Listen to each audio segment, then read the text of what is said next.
کراچۍ کې ابل ورځمانه چاته پوسو کو خو هغه غالبا چې په دې باندې پورا دغه نو ماته وی چې د دې باره کې د شریعت څه حکم دی ایو غلی وی نیولې دی په کراچۍ کې نو هغه غل چې دی هغه یو ستنې پسې تړلې دی او غالبا پولیسو ته اطلاع شوی او خلک دومره دغه شوی چې ډیر زیات غوسه او هغه خلک تنگ شوی دي خلک ډیر زیات اغلاګانې یو سبل سره شروع دي بیا غالبا چا په یا تیل ور چولی یار سره چل چ شوی دی بیا وته تیلې والے دی اورې بل کړه دی پاغه باندې نو یاد ساته وریدا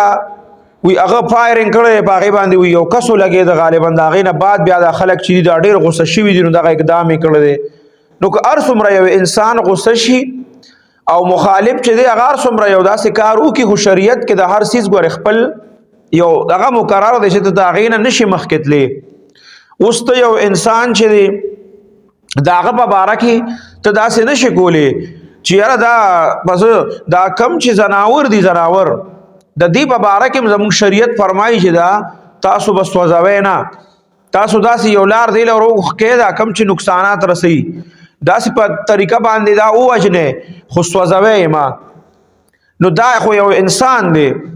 او دا ماته یاد شي چې دینه چې مخکې کم دا سعودي عرب مفتی اعظم صاحبو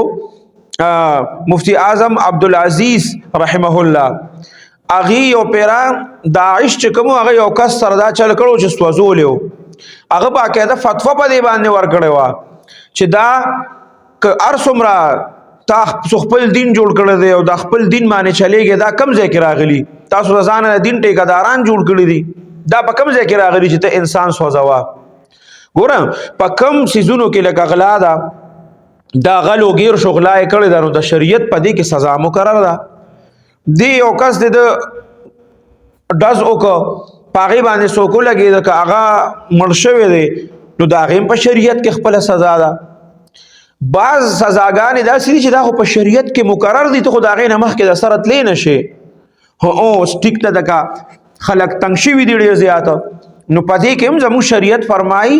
چې مثال په تور باندې یو علاقہ کې داسې یو کار دی هغه ډیر زیات سیوا شو او کنټرول کیږي نه نو داسې کار وکړي چې دا غي د کنټرول کول لپاره چې شریعت کې دا غي د لپاره سزا هم ني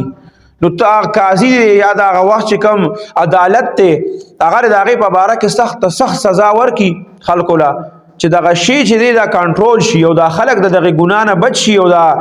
هر قسم حالات چې دا ختم شي نو بیا پاغه کې ته داسې کولې شي خو دا خو چونکه غلا کې گیر کړی دی غلو نو د غلام سزا چې دا په شریعت کې مقرر ده د غل او کم چې وي سو کې وشتي نو دا غیم سزا مقرر ده نو کدا